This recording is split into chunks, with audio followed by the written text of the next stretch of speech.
Professor Hooshang Amirahmadi is an Iranian-American scholar who has spent nearly 40 years in the United States. He wanted to run for the presidency of Iran in 2013, but he says he was not allowed to formally register. He's the founder and president of the American Iranian Council, a nonprofit that tries to improve understanding and dialogue between the U.S. and Iran. Professor, good to see you. Thank you for being with us. And thank you, Ali. You heard James Bays say that one of the big issues, of course, is the sanctions. Your group has long believed that the sanctions should be lifted, and you feel that that is something that the powers that are not Iran, in Lausanne right now, should immediately tell Iran. Why? Aren't the sanctions the thing that got them to the table in the first place? I think so. I think the Iranian side had only one incentive for all through this negotiation, to get sanctions off its shoulder, and particularly banking sanctions. And of course the UN sanction as well, because UN sanctions supposedly provide legitimacy for the bilateral sanctions from the US and Europe and so on. So if you don't give that incentive to Iran, Iran will have no incentive to make a deal. After all, Iran is, in this particular case, is the accused in the court. There is a court, Iran is accused and defended, and the Americans are the guys who would say... The prosecutors. The prosecutor, right. Exactly, thank you. And so the defendant is saying, listen, you tell me do this and do that and so on. I have already done what I had to do. I have given you all the concessions that I had to, although I didn't like them. But in return, for what? So I think, again, at the end of the day, as Khamenei, the supreme leader, have said, it is a sanction. But the problem with the sanction side is that I think Iran is sometimes a little bit more unrealistic, or at least uninformed about the complexity of that sanction. Yeah. They just think that there can be a deal and President Obama just can announce that sanctions are lifted. That's not how it works. Unfortunately, Tehran is not well informed about the complexity and the linkages of this problem. And in fact, there are complexities, political complexities on the Iranian side. Stay right there, Professor. I want to talk to you about those when I come back. Coming up in just 2 minutes, I'm going to look back in order to look forward. Coups tied to the CIA, regimes overthrown, and an axis of evil. I'm going to give you a brief history of nuclear negotiations between the U.S. and Iran, and a look at what the past tells us about the future of this region at war.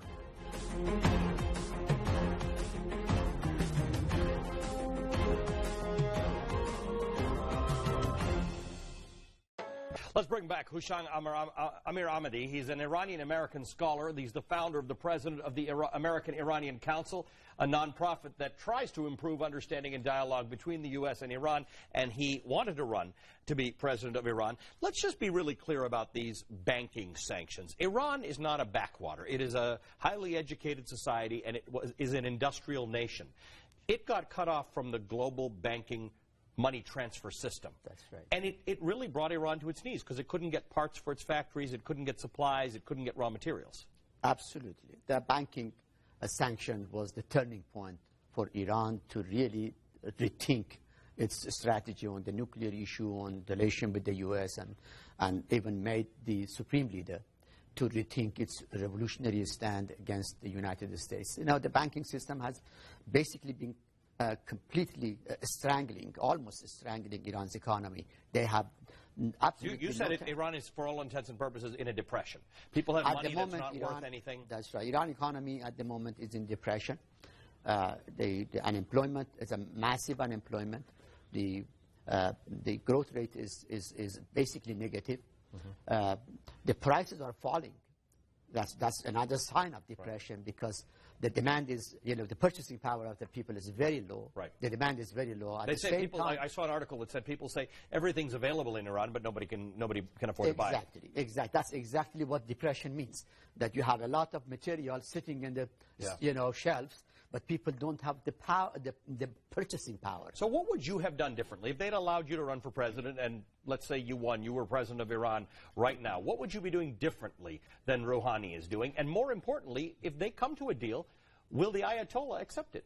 But the first thing is that, I think the problem between U.S. and Iran is the really problem between U.S. and the Islamic Republic, not the country or the people. And the Islamic Republic is that is the post-1979 revolutionary government. Exactly. Right. I think I represent, in a way, the pre-revolutionary Iran, in a way. I'm a secular man, Muslim, I'm honored to be a Muslim, and no problem with it, but a secular person. I had promised the Iranian people in my platform, you know, I was the only candidate with a platform written, published in about 90 pages. And I had promised them in the first 100 days, I will be in the White House shaking hand with President Obama. I will have resolved not just the nuclear issue, the whole U.S.-Iran problems. It would be normalized. I think the problem with the nuclear issue is that it has been isolated from the other issues. And as Mr. Netanyahu in this speech in Congress tried to link it. And I think the problem is that it is linked, whether Netanyahu wanted to do it or not. Nuclear issue is linked with terrorism. Nuclear issue is linked with... So you agree with Netanyahu on his view on his... I have from the day one believed that the isolating nuclear issue from the rest is wrong. After all, you cannot, I cannot at least, see a day when the nuclear problem between U.S. and Iran is normalized, while the relationship between the two countries remains abnormal. So what we said right in the beginning of the show is that there's this nuclear issue, and then there's all this other stuff, the things going on in Yemen, the situation in Syria, the situation in Iraq, even in Libya. Iran has its fingers in everything, and there are lots of people in the Muslim world who think that Iran's got too much influence. That's right. And then how can you then expect a nuclear deal, okay, become sustainable in an environment that we have? It's impossible. Even if they sign a nuclear deal tomorrow, the most comprehensive nuclear deal you can think of, it will not be sustainable, because the environment, the Middle East environment, is a war environment, is a conflict environment. And Iran, the Arab world, Israel, Turkey, they are all intermingled, they are interlocked in this conflict. You said recently that you feel very badly for Iran, in part because of what the U.S. would demand after a nuclear agreement is reached. What are you talking about there? I believe the United States wants to get this nuclear deal so that it can get rested, its mind rested on the nuclear issue, and then deal with Iran on other matters. I don't believe, like many others do, that after the nuclear deal is done, U.S. and Iran are going to have to sit down and normalize relations. For one thing, Mr. Khamenei doesn't want that. And second, I don't think the U.S. can move in that direction, because it's going to have to lose completely 100%. If it move in that direction, it would lose Arabs, it would lose Israel altogether, and Turkey. I would say Pakistan. So the problem is very complicated indeed. I don't think... You said, you just brought up Ayatollah, the Supreme Leader, Ayatollah al-Khamenei. Where do you think he stands in all of this? Can these negotiators, the foreign minister of Iran, not even the president, can they even make a deal that everybody back in Tehran will sign? No, unless Ayatollah Khamenei signs on it first. These people negotiating, they are just talking buddies. They are not the decision makers. It is Ayatollah Khamenei that will have to make the final decision. Whose politics are more complicated? The religious politics in Tehran, or the U.S. Congress? Who's more likely to scuttle a deal? I think both sides are almost very similar to each other in a different ways.